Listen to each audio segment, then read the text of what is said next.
ခင်ဗျပြည်ဖွဲ့တယ်ဟုတ်တယ်မလားမှန်လားပြောခင်ဗျလေခင်ဗျပြည်ဖွဲ့တယ်ဟုတ်လားမဟုတ်လားပြောပြန်ပြီးလောက်တာလောလာခင်ဗျပြည်ဖွဲ့ဟုတ်လားမျက်လုံးကိုအဝစ်စနဲ့စီးပြီးလက်ပြန်ကျိုးတုတ်ခံထားရတဲ့အမျိုးသားတစ်ယောက်ကိုတနက်လွယ်ဓားကင်ထားသူလူတစုကရင်ဘတ်ကိုဓားနဲ့တစ်ချက်ထိုးပြီးအဲ့ဒီအမျိုးသားမသေးခင်မှာပဲခြေချင်းဝစ်ကိုဓမားနဲ့ခုတ်အဲ့ဒီနောက်ခေါင်းဖြတ်ဗိုက်ခွဲနေကြတဲ့ရုပ်တံဖိုင်တွေကိုမြန်မာနောင်ကလက်ခံရရှိခဲ့ပါတယ်။ရက်ဆက်ကြမ်းကြုတ်တဲ့ဒီဖြစ်ရပ်ကိုရိုက်ကူးထားတဲ့ရုပ်တံဖိုင်၄ခုရှိပါတယ်။ဖမ်းမိထားတဲ့အမျိုးသားကိုတော်လှန်ရေးတပ်ဖွဲ့တွေကလာလို့မေးမြန်းရာကနေစပြီးတပ်ဖြတ်ပြီးမြစ်ထဲပစ်ချတဲ့အထိပါဝင်ပါတယ်။ရုပ်တံဖိုင်တွေဟာဒီတပ်ဖြတ်မှုကိုကျူးလွန်ခဲ့တဲ့အာဏာသိမ်းစစ်တပ်ရဲ့စစ်ကြောင်းကနေထွက်ပြေးလာတဲ့စစ်သားသစ်၄ယောက်စီကနေရခဲ့တာပါ။တယ်လီဖုန်းထဲကိုရုပ်တံဖိုင်တွေကူးယူလာတဲ့အဲ့ဒီလူငယ်၄ယောက်နဲ့လည်းမြန်မာနောင်ကဆက်သွယ်မေးမြန်းခွင့်ရခဲ့ပါတယ်။ထွက်ပြေးလာသူတွေတဲကအသက်22နှစ်အရွယ်လူငယ်တယောက်ကတော့ကိုလက်အင်ကဖြတ်တောက်ခုတ်ထစ်နေတာကိုသူကိုယ်တိုင်မြင်တွေ့ခဲ့ရပါတယ်။ရန်ကုန်ဇာတိဖြစ်တဲ့ဒီလူငယ်ရဲ့မိသားစုအတွက်သူ့ရဲ့နာမည်ကိုထက်လို့သုံးလို့ပါမယ်။လူကပထမဓာတ်နဲ့ခွဲတာဓာတ်နဲ့ခွဲတော့မလို့ဆိုပြီးနေပေါက်ပြားနဲ့ခုတ်တာပေါက်ပြားနဲ့ခုတ်တော့တယ်ပေါက်ပြားဒီရာပဲထင်တာမပြတ်ဘူးဆိုပြီးနေအဲ့မှာဓာတ်နဲ့စိုက်ချရတယ်စိုက်ချပြီးနေခွဲလိုက်တော့ဦးရထွက်လာတာခုတ်ထစ်တက်ဖြတ်နေတဲ့မြင်ကွင်းတွေကိုရုပ်တံဖိုင်၄ခုလုံးမှတွေ့မြင်ရပေမဲ့အများပြည်သူအတွက်ကြည့်ရှုဖို့မသင့်တော်တာကြောင့်ဒီရုပ်တံမှာတော့ပြသနိုင်ခြင်းမရှိပါဘူးစင်စာဖြတ်မထားတဲ့ထိတ်လန့်ကြောက်ရွံ့ပွဲရုပ်ရှင်ဇာတ်လမ်းတစ်ခုရဲ့ဇက်ဝင်ကန်တပွဲဒီလူတက်မှုဟာနိုင်ငံအလဲပိုင်းကစကိုင်းမြို့နယ်မင်းကွန်းဒေသမှာ2025ခုနှစ်ဇူလိုင်လကုန်ပိုင်းကဖြစ်ခဲ့တာပါမင်းကွန်းဒေသဟာမင်းကွန်းခေါလောင်းကြီးအပါအဝင်အထင်ကရဇေဒီပထိုးတွေကြောင့်ခီးသွွားလုပ်ငန်းနဲ့နာမည်ကျော်တဲ့ရှေးဟောင်းယဉ်ကျေးမှုအမွေအနှစ်လည်းဖြစ်ပါတယ်ဗိုလ်ချုပ်မှုကြီးမင်းအောင်လှိုင်ဦးဆောင်တဲ့အာဏာသိမ်းစစ်တပ်ရဲ့စစ်သားတွေပြည်သူစစ်တွေကတော့ယဉ်ကျေးမှုနယ်မြေမင်းကွန်းဒေသမှာလူမဆန်တဲ့တပ်ဖြတ်မှုကိုကျူးလွန်ပြီးအောင်ပွဲခံခဲ့ကြပါတယ်ဖန်စီရမိသူတွေကိုကိုလက်အင်ကအစိတ်ပိုင်းတွေဖြတ်တောက်တပ်ဖြတ်တဲ့ဖြစ်စဉ်တွေအများအပြားရှိခဲ့ပေမဲ့သူတို့လက်ချက်မဟုတ်ဘူးလို့စစ်တပ်ကညင်းလေရှိပါတယ်ဒါပေမဲ့စစ်သားတွေကိုယ်တိုင်ရိုက်ကူးထားတဲ့ဒီဖြစ်စဉ်ဟာစစ်တပ်ကျူးလွန်တဲ့ရာဇဝတ်မှုတွေကတစ်ခုအတွက်ခိုင်မာတဲ့သက်သေအထောက်အထားတစ်ခုဖြစ်လာပါတယ်မင်းကုန်းပထိုးတော်ကြီးရဲ့မြောက်ဖက်9မိုင်ခန့်အကွာကမဲဇလီချောင်းကျေးရွာမှာဒီလူတက်မှုဖြစ်ခဲ့တာပါအသက်ခံရသူကအသက်30အရွယ်မဲဇလီချောင်းရွာသားကိုစောမျိုးဖြစ်တယ်လို့ဒေသအခြေစိုက်တော်လှန်ရေးတပ်ဖွဲ့တွေကအတည်ပြုပါတယ်ဇူလိုင်လ24ရက်နေ့နဲ့26ရက်နေ့တွေမှာအိုင်တန်ရွာနဲ့ချောင်းရွာတွေမှာစစ်တပ်စစ်ကြောင်းနဲ့တော်လှန်ရေးတပ်ဖွဲ့တွေတိုက်ပွဲဖြစ်ခဲ့ပြီးအိုင်နန်ရွာရဲ့မြောက်ဖက်ကပ်ရက်ကမဲဇလီချောင်းရွာထဲမှာစစ်တပ်ကတပ်ဆွဲခဲ့ပါတယ်။ AR မြစ်အနောက်ဖက်ကမ်းကအင်ဂျီ100ကျော်ရှိတဲ့မဲဇလီချောင်းကျေးရွာဒေသခံတွေဟာစိုက်ပျိုးရေးတငါစတဲ့လုပ်ငန်းတွေနဲ့အသက်မွေးကြပါတယ်။စစ်တပ်ရန်ကြောင့်ရွာကန်အများစုကကြိုတင်တိတ်ရှောင်ကြပေမဲ့ကိုစောမျိုးကတော့အခင်းဖြစ်တဲ့မနက်ကမြစ်ထဲရေဆင်းချိုးတဲ့အချိန်မှာစစ်တပ်ကသူ့ကိုဖမ်းမိသွားတာပါ။သူ့ကိုတော်လိုင်းတပ်ဖွဲ့နဲ့ပတ်သက်မှုရှိမရှိနှိပ်စက်စစ်ဆေးခဲ့ပြီးညနေ3နာရီကျော်လောက်မှာရွာတောင်ဘက်ဘုံကြီးကျောင်းနဲ့စာတင်ကျောင်းအနီးခြံဝင်းတစ်ခုမှာတပ်ပလိုက်တာလို့ဘက်ပြောင်းခုလုံလာသူတွေကပြောပြပါတယ်။ဒင်းထောက်ဖို့လာလား။ချိုးလာတာပါဗျာ။ရေချိုးလာမှလား။ခင်ဗျပကြီးကဖွဲ့ခြေလာချိုးနေတယ်သူတို့ကပွိုင်ထိုးနေတွေ့တာ။အာမတင်ကားလို့ဆိုခေါ်လာပြီးပြမေးမြန်းရိုက်နေပြီးတော့တပ်ပြကြ။မိတာ10နာရီကျော်လောက်မှမိရဲတက်တာညနေ3နာရီလောက်မှတက်ကိုစောမျိုးကိုတပ်ဖြတ်ခဲ့တဲ့စစ်တပ်စစ်ကြောင်းကနေထွက်ပြေးပြီးတော်လှန်ရေးတပ်ဖွဲ့တစ်ခုစီလက်နက်ချလာသူတွေတဲကမန္တလေးဇာတိဖြစ်တဲ့အသက်18နှစ်အရွယ်ကိုဝေပြောပြသွားတာပါကိုဝေအပါအဝင်တော်လှန်ရေးတပ် PDF တွေစီဘက်ပြောင်းလာသူတွေဟာအသက်18ကနေ24နှစ်အရွယ်တပ်သားသစ်တွေဖြစ်ကြပါတယ်သူတို့ဟာစစ်တပ်ရဲ့စစ်မှုထမ်းဥပဒေအရ2024ခုနှစ်အတွင်းစစ်သားသစ်အဖြစ်အတင်းအဓမ္မဆုဆောင်ခံခဲ့ရပါတယ်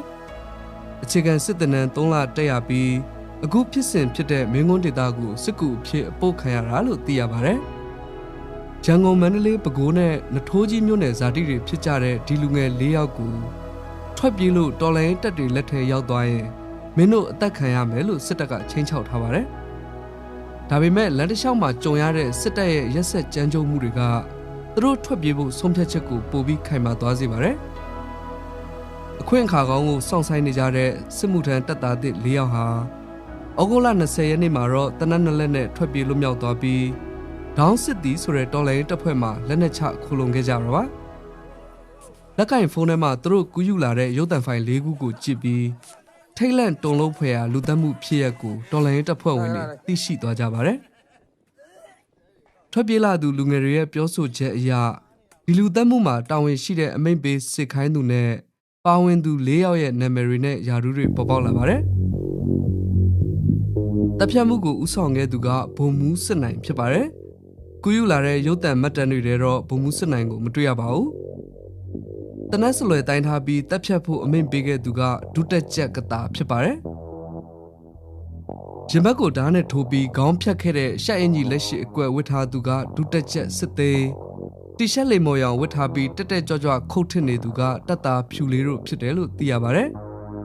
ဒီတပ်ဖြတ်မှုတစ်ခုတည်းကိုကျူးလွန်ခဲ့တာတော့မဟုတ်ပါဘူးဒီမတိုင်ခင်ကလည်းစစ်ကြောင်းနဲ့တိုးတဲ့စစ်ဆောင်ပြည်သူတချို့ကိုဖမ်းဆီးတပ်ဖြတ်ခဲ့ပြီးအမျိုးသမီးငယ်တယောက်ကိုဆိုရင်မတက်ခင်မရင်းကျင်ကြတယ်လို့လွတ်မြောက်လာတဲ့လူငယ်၄ယောက်ကပြောပါတယ်ကောင်မလေးရောက်ပါကောင်မလေးကိုじゃမရင်းကျင်တက်ပြတာတောင်းတော့ကျန်တဲ့ငါးကိုじゃဒီဝါကိုချိန်ပြီးပြည့်ပြီအဲ့ဒီစစ်ကြောင်းတပ်ဖြတ်ခဲ့သူတွေတဲ့တက်ကြီးရွယ်အိုတွေနဲ့ကလေးငယ်တွေတောင်ပါဝင်တယ်လို့ထွက်ပြေးလွတ်မြောက်လာတဲ့နောက်ထပ်လူငယ်တယောက်ကပြောပြပါတယ်ကျွန်တော်တို့ချင်းဒီမှာအဒီမှာကလေးလေးတွေတက်ဟိုတက်ကြီးရွယ်အိုတွေတက်နေတော့အဒီမှာဘာမှပြည့်မရှိဘဲနဲ့ပြည်သူတွေချောတဲ့နေတော့ကိုကျွန်တော်ရင်ထဲမှာအဒီမှာကျွန်တော်လည်းပြင်းနေမှာပြည်သူတွေပြည်သူတွေအဒီမှာလည်းတော့ခံစားရတယ်ဗျာမဲသလီကျောင်းရွာတပ်ဖြတ်မှုရုပ်သံဖိုင်၄ခုတည်း2မိနစ်နဲ့25စက္ကန့်ကြာမြင့်တဲ့ပထမရုပ်သံဖိုင်ကတော့အရှင်လက်လက်ခုတ်သက်ပြီးအောင်ပွဲခံနေကြတာကိုမှတ်တမ်းတင်ထားတာပါနောက်ထပ်ရုပ်သံဖိုင်တစ်ခုကတော့မြစ်ကန်းဆက်နဘေးမှာရုပ်အလောင်းကိုဗိုက်ခွဲပြီးကိုလက်အင်္ကာတွေဖြတ်တောက်နေကြတာကိုမတူတဲ့ရှုထောင့်ကနေရိုက်ကူးထားတာဖြစ်ပါတယ်ပလတ်စတစ်ဖြာပေါ်ရုပ်အလောင်းကိုတင်ပြီးဝမ်ဘိုက်ကိုပေါက်တူးနဲ့ပေါက်တဲ့သူကပေါက်မပြတ်တဲ့အခါနောက်တစ်ယောက်ကရင်ညွန့်ကနေဘိုက်အထိဓာတ်နဲ့ထိုးခွဲပါတယ်ခုတ်ထစ်ဖြတ်တောက်ဖို့စိတ်အားထက်သန်တဲ့တီရှက်လိမ်မော်ရောင်ဝတ်ထားသူကလည်းအမျိုးသားအင်္ကာကိုဓာတ်နဲ့ဖြတ်ပါတယ်အဲ့အချိန်ဘေးနာကလူအုပ်ကအော်ဟစ်နောက်ပြောင်ကြပါတယ်လည်းပြလိုက်တာလို့ကျန်တဲ့6တစ်ဖက်ကိုလည်းခြေချင်းဝစ်ကနေထပ်ဖြတ်ပစ်ပါတယ်အဲ့ဒီနောက်ငါးသာကျွေးမယ်ဆိုပြီးခေါင်းမပါတဲ့ရုပ်အလောင်းကိုမြစ်ထဲပစ်ချလိုက်ကြပါတယ်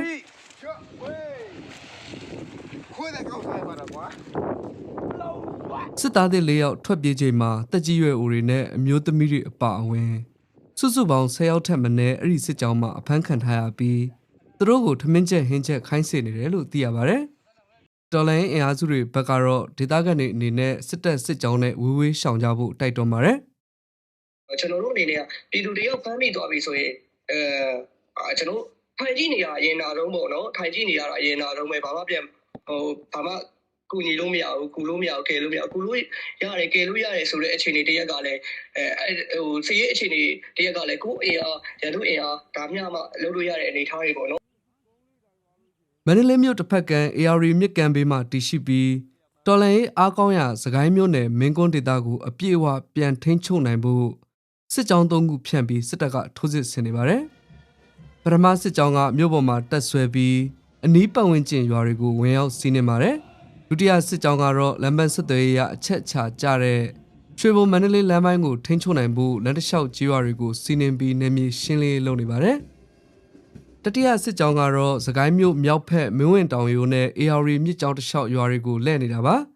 မဲသရီကျောင်းရွာသားကိုစောစောမျိုးကိုတပ်ဖြတ်သူတွေဟာတတိယမြောက်စစ်ကြောင်းကဖြစ်ပါတယ်အဲ့ဒီစစ်ကြောင်းမှာစကိုင်းမြို့အခြေဆိုင်အမှတ်33ချင်းမြန်တပ်မဌာနချုပ်နဲ့အဲ့ဒီတပ်မလက်အောက်ခံဝန်းသွမျိုးအခြေဆိုင်အမှတ်131ချင်းမြန်တပ်ရင်တွေကတပ်ဖွဲ့ဝင်တွေစစ်သားတွေနဲ့ပြည်သူစစ်လို့ခေါ်တဲ့ပြူစောထီတွေပါဝင်ပါတယ်တပ်မ33ဟာ2019ခုနှစ်အတွင်းရခိုင်ပြည်နယ်မြောက်ပိုင်းကရိုဟင်ဂျာတွေကိုနေရက်ကနေဖယ်ရှားရှင်းလင်းရေးမှာပါဝင်တဲ့တပ်မလည်းဖြစ်ပါတယ်အဲ့ဒီဖြစ်ရမှာရိုဟင်ဂျာတွေကိုလိမ်မိုင်းဆိုင်ရာအကြမ်းဖက်ကျူးလွန်ခဲ့မှုနဲ့တပ်မ33နဲ့တပ်မ99တို့ကိုပြည်ထောင်အစိုးရက2022ခုနှစ်နှစ်ကုန်ပိုင်းမှာပိတ်ဆို့အရေးယူထားပါတယ်။